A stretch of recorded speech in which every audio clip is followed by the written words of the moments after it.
So I'm not going to say things don't tick you off. It's how you handle them and respond to them. Or how, like, there's a reacting and responding is kind of like two different things.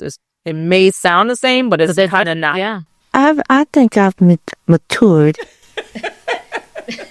in the last couple. That's a hot too. Matured. Well, I think in the past couple of years I've matured.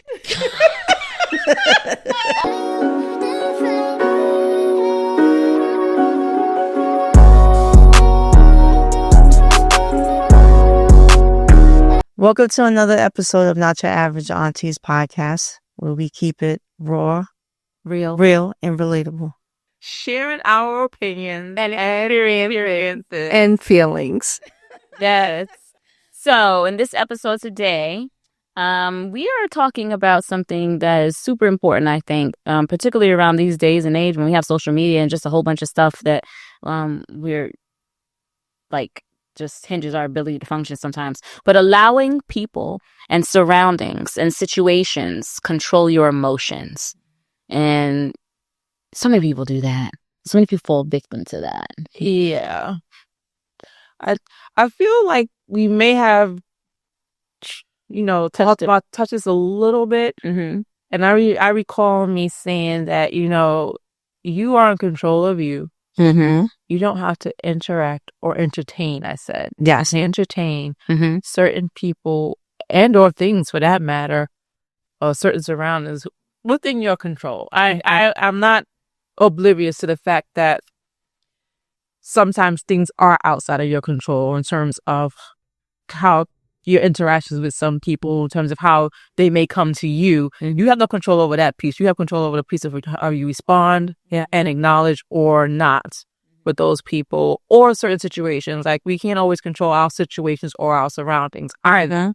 But I'm a firm believer you are in control of yourself. Yeah. You are only in control of you. And how you let these things impact you is more in your control than you possibly or probably think you are. And I say that because I do talk to some people sometimes, and or I do have friends that share certain things with me, and I'm like, I always tell them, you're in more control than you are not. Like, it's this person calls me at 11, 12 o'clock at night. That's what do not disturb is for. Don't pick up. You don't have to pick up that phone. If you know that this person intentionally it disrupts your sleep, and you don't want that, do not answer. If you have no control of not picking up that phone, put your phone on direct disturb so you don't even have to hear it. Because you know that you don't have enough control to not pick up that phone when that person calls. Especially, listen, if there's an emergency, that's one thing. But if somebody just calling you and it's setting boundaries about your peace and your space that we talked about also, like, do not disturb its answer to that. And like, I tell this person that, and I'm at the point where I'm not telling them anymore because I done told you already. So that's your control. I take my control back. I'm not telling you this anymore. Or you come into a situation where, like, you're on the road driving, and this is not at you, Joe, so don't think about it. But you're on the road driving, and this person is either driving way below the speed limit, or there's 2 or 3 other lanes. You're in control of how you're driving. You control how they're driving, right? So I just say people need to understand. It was directed at me, but it's okay. No, it really wasn't. I promise you, it really wasn't. No, and I think you're right. It's so funny that you bring up the driving thing because that situation happened last week. My husband and I were driving in the car. We were driving to go meet you guys. And the person ahead of us just they didn't know what they want to do. And we were in a block. Okay. And we couldn't pass them. They didn't know what they want to do. And there was another person behind us too. So light was green. And you can tell that they may not have known they were looking for something with somebody. And so my husband just lightly pop up and that definitely set the person off. So what they did was, while the light was green, they just sat there. And you could tell that they wanted to I'm going to make you sick. So, the old us something could have probably happened, right? But now it's like, you know what? You're the fool. Right. Now the people behind us kept, they was like laying on the horn. But I was it's like, don't let that shake me either. I'm not. I can't move. So I don't care. I'm gonna, because it's not, to me, it's like, you want to sit there? Sit there. Sit there. Do what you want to do. Because this is where I struggle with, because I'm not on your time.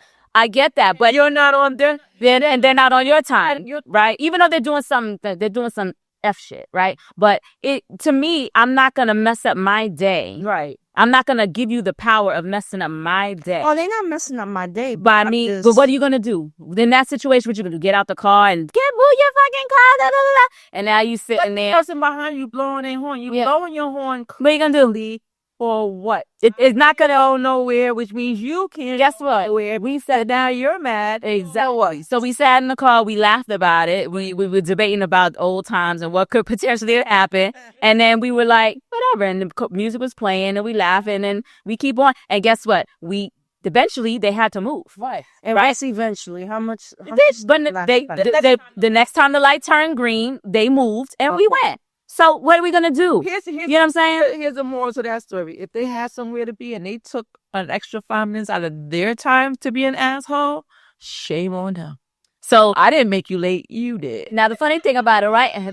You're right. Now the funny thing about it is, my husband, of course, because he's a jokester, and we have, our daughters are in the car, and he was like, I don't know what's going on, he says, for all I know, he broke up, his wife left him, and he's he was like, he's distraught. And we messing him up, but how can he don't know what he want to do because his wife done fucked around and left him. So anything could be possible. Anything we don't, but that's the it doesn't matter. So why I need to get riled up? Exactly. For what? So I say all that to say this, even though that did trigger an experience that we just recently had, but I say all that to say this.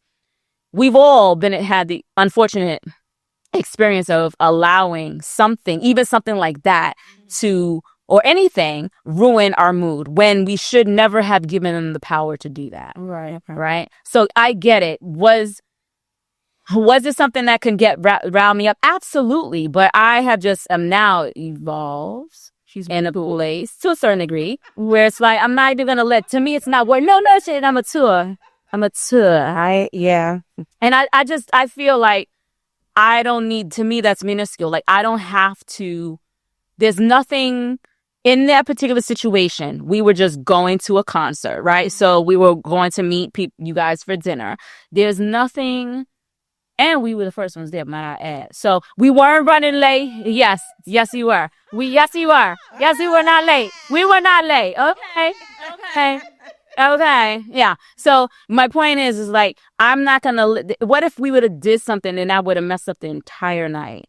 It could have resulted in us not even getting there, period. Right. And so why would I let whatever that person was going through, wanted to flex their muscle if that's all the muscle you got to flex, you big dog, cause you making us, wait, that to me is nothing. Like, I don't care. So, now if I needed to get somewhere, if something was happening to my kids and I needed to get somewhere, now that might be different. Now something might have been different, right? You still don't have time to fight with this food. But I don't have 100 run the red light and be out. Yeah, but no, we couldn't even pass. Like they positioned our car in a way where we couldn't pass. Shit. So, but maybe something bad could have happened, where then it would have been really bad, because if I had to get to my kid, I might have hit his car. I might have just backed up and rammed into him and kept going. And then it would have been a hit or run.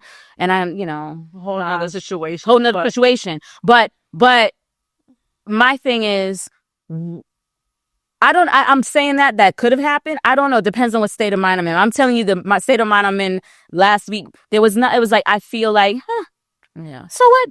You're not hurting me. I don't care. So I try not, again, I'm still a work in progress, but the person I was years ago maybe would have backed up and kept it moving. But now, people are unhinged. You don't know what's going on. They don't know what's going on with me. The same person that does that stupid shit and pulls to the side. What if I would have done, what if I would have had something, I'm crazy and I take out a gun and buff, so you just don't know. So it makes no sense. I don't gotten short. I mean, I've gotten a lot better. I would have been the person to get out the car. I'm not doing that now because, as you said, people are not. You ain't doing that. Wrapped too tight. So, I mean, I may have a reaction never get in my car, even when I was. But it's not to the point where I'm jumping out my car now to go say something. But I'm not on your time, and it can get irritating at times when people do things to piss you off. So outside of or to get underneath your skin is You gotta let them know. You gotta let it roll. outside of a situation where you need to get to your kids because of an emergency or whatever, is there anything that anybody can possibly do, or any situation or circumstance or surrounding that could take you off kilter and ruin your day?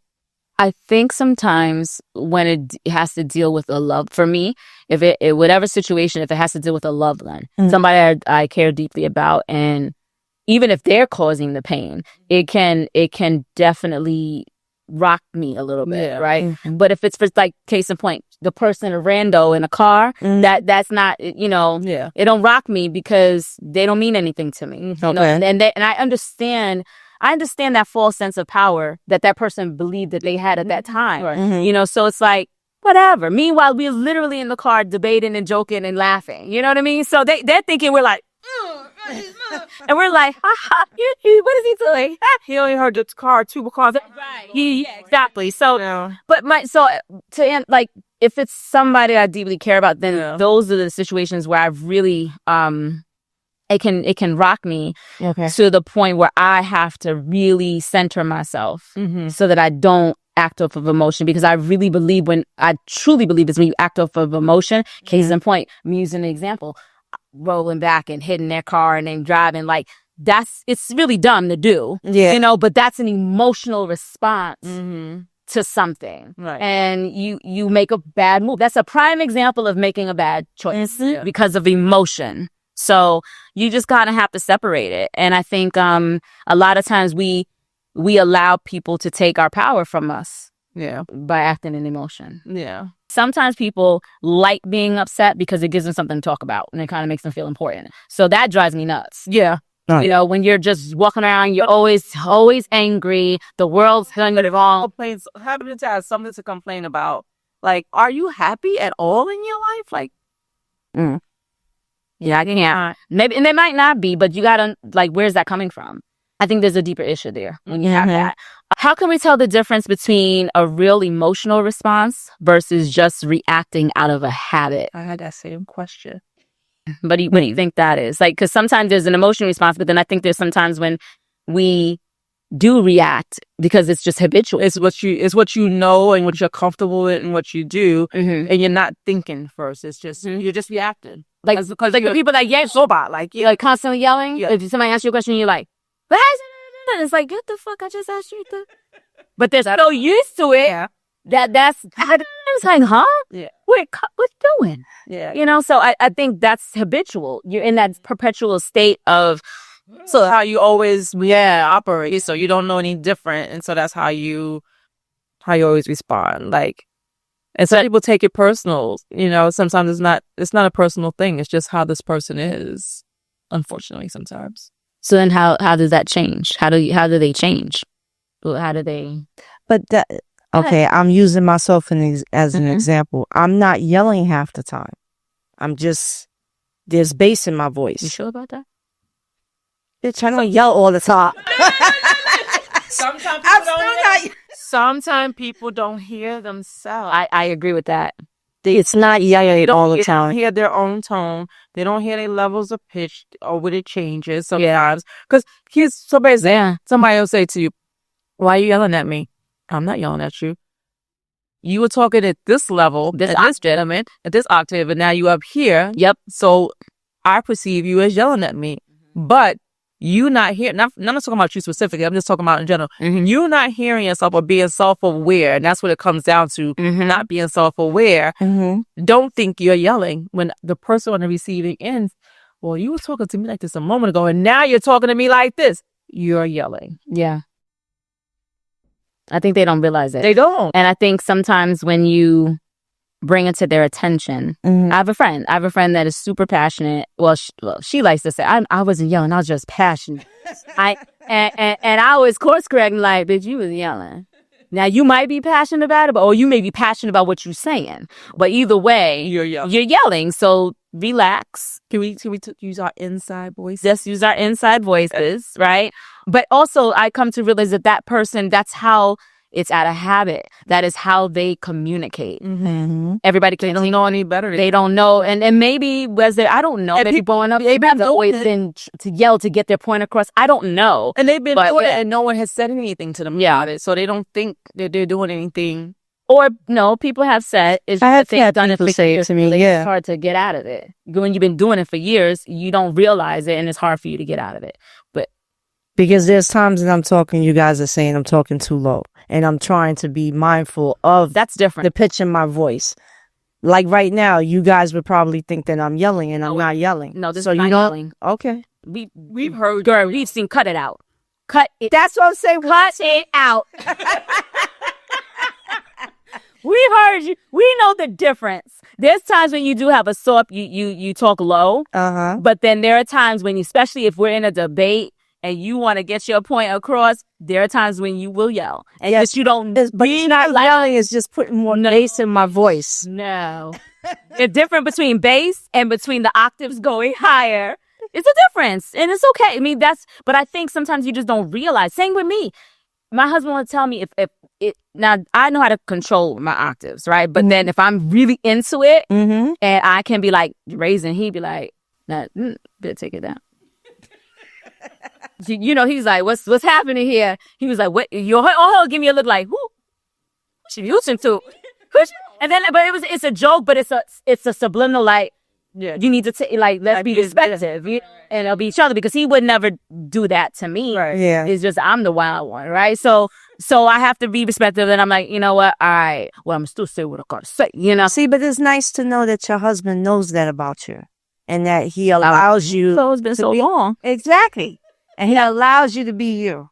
He does, but so you could be you. But there's also the respectful. Yeah. You know what I'm saying? And you're still respectful regardless of, I know he could clearly tell when you're upset about something. Yes. Versus you just expressing yourself in a little bit more Yeah, when higher octave, and the voices get raised or whatever. Yeah. I feel like sometimes conversations, what's being discussed, sometimes how it may trigger an emotional feeling that you will sometimes cause you to raise your voice, or some type of an emotion triggers you to sound differently sometimes, because it happens to me too. Sometimes I'm like, if I'm repeating myself multiple times, I'm like annoyed at probably the third time. So I've never heard you yell. Like you may laugh loud, you may say, but I've never heard you yell. I don't think you've ever seen me argue either. I don't think I've ever seen that. Ain't that some shit? It's been a long time. I've never seen you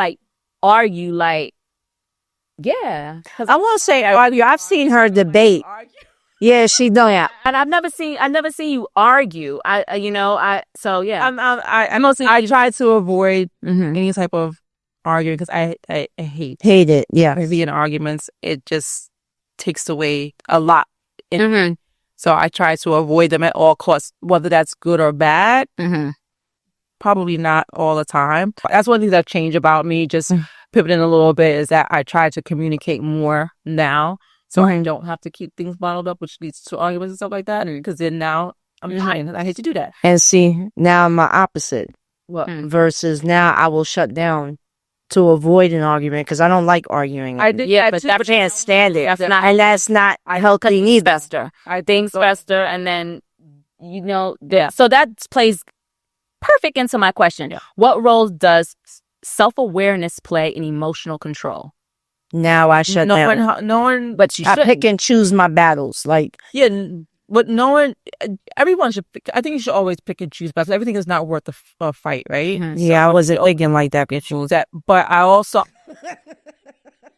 also think things that are worth having a conversation about and talking about should happen. They don't always have to happen immediately. Right? People think things have to get taken care of right there in that.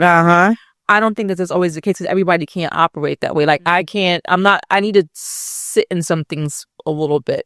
I learned to sit in them a little, not as long as I used to, because sometimes you sit in them too long, it's a moot point at some point. Why are we bringing this up now? We talking about this happened 2 months ago. Why you want to talk about it? No, I'm not. Because it's bothering me. Yeah. So that's why I want to talk about it. So I'm just probably exaggerating to that point. But if you don't need to talk, if you can't talk about it that day, talk about it at least the next day. Take a minute, take some time to absorb what's happening and have the conversation. Mm-hmm. I don't think shutting down is the answer. Well, shutting down is me just for the moment, and I'll come back to it. Yeah, when I'm calm. Yeah, no, I agree with that because I feel like I'm not shutting down altogether to the point that I'm just not going to talk about it. Oh, no. I thought that's what she meant. Yeah, you can always park the situation. But I'm also too of the mind of if there's something I don't like and I don't want to deal with it right now, I'm like, you know what? I don't want to talk about this right now, but we're gonna have to, resume this conversation at a time when we both can have it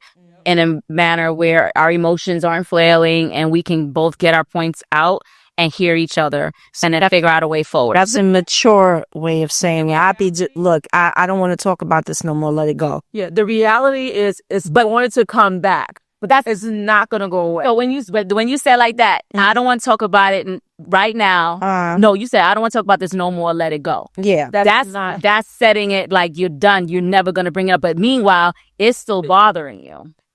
So, yeah, and I'll come back to it. Yeah, but then now you come back to it and he's like, damn, you said you I don't want to talk about this no more. So that's like, you know what I'm saying? You got to just be careful how you raise it. If you know me, you know me coming back to it. But because if I was let me tell you something, if I was your man in that moment, like, all right, she want to talk about it. Don't bring it up 2 days later when I think I'm good. Right. And I'm like, no, he gonna know he ain't good. Then he gonna. And you got to stand. I'm gonna be like, okay, so so why didn't you talk about it? Like, let's get and it's my personality because I'm like, I don't like again, dealing with loved ones, people I care about, because then someone else, I could be very dismissive. I think we talked about that already. Yeah. Very dismissive and it's not a bad trait. The thing is, but I need to flesh it out. Like we got to get through it. Because it's going to show itself again in a different situation. You have to talk about it. You got to talk about it. No, I know we have to talk about it, but it's not. I don't have to. But you got to be specific. Because you just have to be specific. No, you see? Then it's like, no, you do, because by when you saying what you just said, I don't want to talk about it no more. I'm free and clear. I feel like we're done with it. Okay, we're at an impasse. You feel your way, I feel mine. So now you bring it up a day later, or now you moving funny, and I'm like, well, what the hell? Right? Because I thought you don't want to talk about it. We done. Okay, so I can move on and do it. But the reality is it still bothers you. So let's get it on the table. It's like, okay, so now let's talk about why it bothers you, what's going on. Let's hash this out, because we're going to keep moving different and there's going to be friction, and who wants that? Yeah, it's going to just keep piling on. You know what I mean? So you got to get it out. Okay, my reaction on me saying that, it also depends on who I'm dealing with. You guys are a little different. I may want to not talk about it at that moment, but we've had discussions where we hashed it out. So when we said it was done, it was done. Mm-hmm. That I would like. That's how I would want it amongst But you talk about relationships. Relationships are just somebody who's they're not on that level with me yet. Mm-hmm. If we're having a discussion or a disagreement and we're going back and forth and I'm repeating myself more than once and you're not getting it and you're not trying to get it, no, I don't want to talk about it no more. Let it go. That person knows me well enough to know that it's going to come back up later on when we've calmed down. Or, depending on how severe the discussion was, I may not bring it up again. It gave me time to cool off. It wasn't worth, or it's not worth me revisiting, and I won't revisit it no more. But I've just gotten to a point, instead of just constantly arguing and going back and forth, if I don't want to talk about something no more, unfortunately, that's just me. That's fine. Moving away from the situation. I may choose some different words just to help you out. You gotta help me. I'm saying it. So I'm trying to help you out. Trying to help you out. But no, I feel what you're saying. Like, listen. Because even when you don't, you cool off, it's still lingering. Yeah. And I'll bring it up. Yeah. I will bring it up in a cooler. I feel like if it's unresolved, it's going to show back up in some form or fashion. It may not even be the same thing that happened, but something similar is going to bring that thing back up, and you're going to go back to that previous situation, and it's just piling on. See, but I'm at a point now where I won't let it pile on no more. before I always used to just have to say what I needed to say, and I didn't care about anybody's feelings or whatever and let it go. As time went on, I actually diminished how I used to be or how I was to appease somebody else's feelings. After I came out of that situation, I said, I'm not doing that no more. So now I'm real more,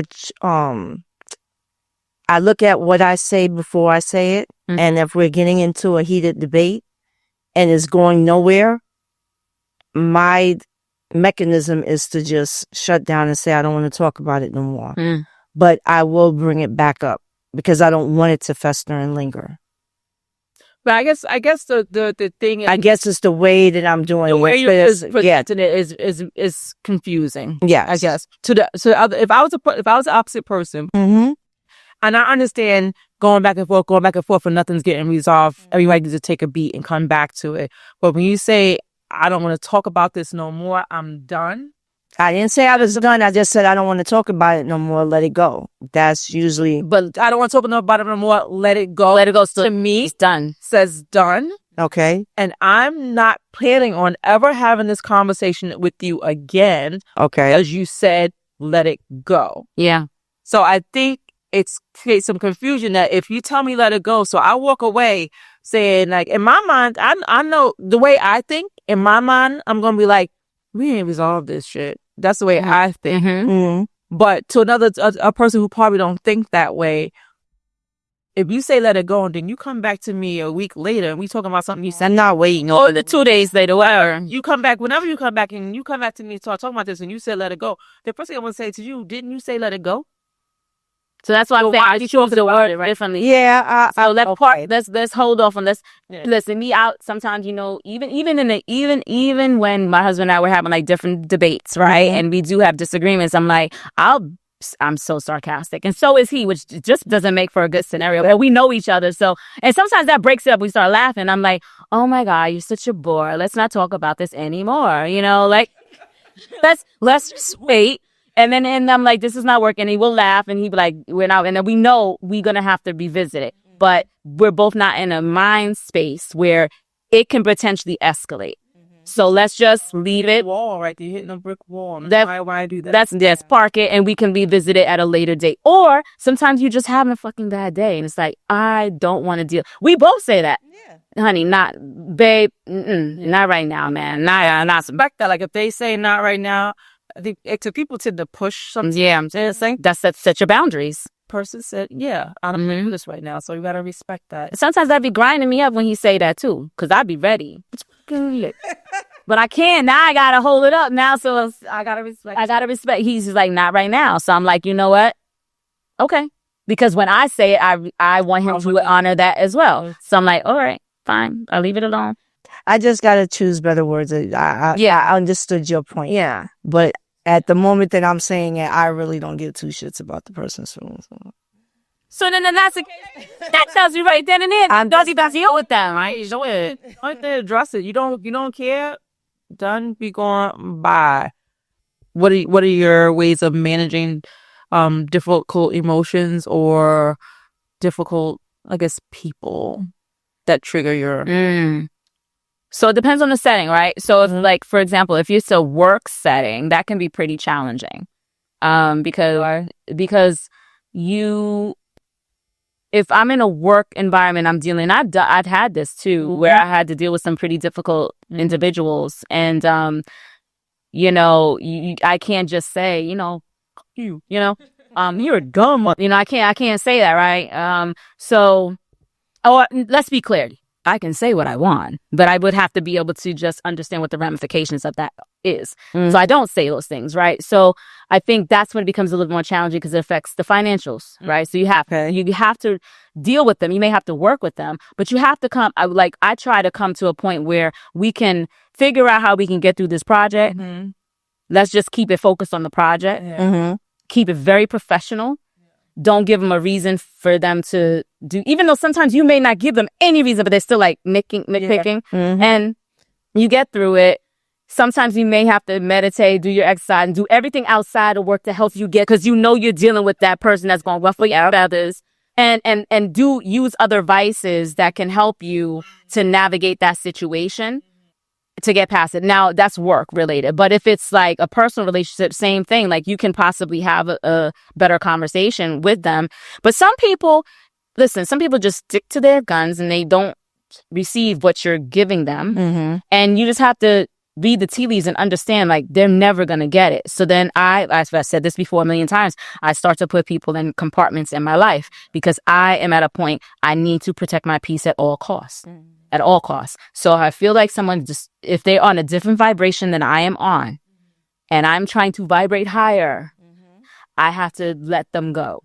And doesn't mean we don't hang out, doesn't mean we don't, whatever, but it's in pockets because I cannot allow myself to be taken down to their level. I can't. And I've been dealing with something similar, where something comes across my inbox at work and I'm like, I'll huff and puff for a second because like it ticked me off. But then I had to go and think about how I'm going to respond to this thing because I had to respond. I was in a situation where I had to respond. So it was like I had reached out to follow up on something and the response came back, well, you are aware so-and-so took place. And I'm like, I am. But something came across my inbox that triggered a follow-up here. So did I get a copy on a message on a chain of emails related to this thing that I was never included on? So there was a lot of assumptions. Right. No, there's something you knew something. I knew something had took place, but I didn't know all these other conversations around that had happened. So something got implemented related to the questions I asked. Okay. But so all these other emails that were happening around the output of this implementation, I wasn't included on. So how am I supposed to know?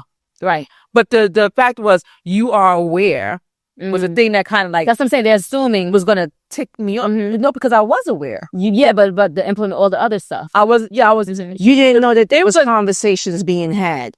The question was I aware of the implementation? Got it. Yes. The result or the output of after the following implementation, I got left off of that stuff. Got it. Gotcha. Got it. So how was I supposed to know after this thing got implemented, all these things happening because I wasn't included? So I got ticked off at the initial. Yeah. And I had to sit myself back and say, don't let them shake your mood. And I responded, I was aware, but something came out that prompted a response.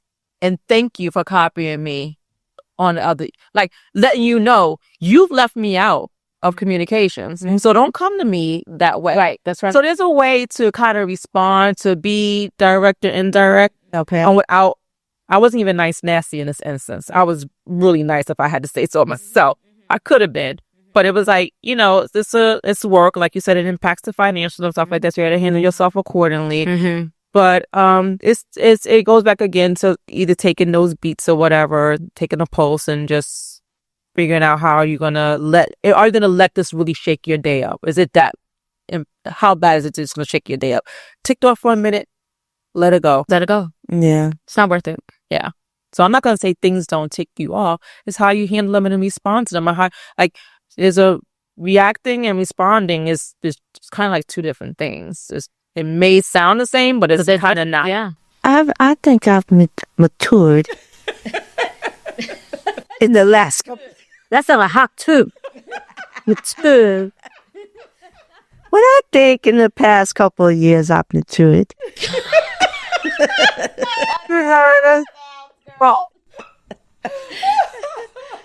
I'm find a lot better. No, but sure. Yeah. I think. Listen, managing one's emotions, that is forever a challenge. It can be a challenge for a lot of us. It's daily practice. It's daily practice because we will all be, anything could tick you over. Look at the media, look at the news, anything can rile you up. So it's a matter of protecting your peace, blocking out the noise, trying to just really censor yourself and really be self-aware. So when you do have to respond, you're not reacting with emotion. You are taking a beat and analyzing the situations, like, hey, this, and realizing the downstream effects of what you say. Try to figure out, like, I do this all the time, and I've said this before. If I say this, what's the 5 next things that could happen, right? And try to really understand that, so that way you can move forward with the best course of action, given your analysis. I still have to work on people asking me the same thing 3 and 4 times, because I get ticked off by the 3rd or 4th. I do too, but I'm working on that. I'm still working on facial expressions, because I don't have to say anything, but you'll know clearly what I'm thinking. Sometimes. Yeah, that's a challenge for me. Yeah, or poker face over here. Yeah. At any rate. Well, do your best out there, folks. Yes, that's what I can tell you. Do your best, but try to be self-aware. People and will test you. Don't let them help you. Day in and day out. Yeah. Every day is a test. Every day. The devil is working overtime all the time. Knock him off your shoulder, honey. Cheers. Cheers, everybody.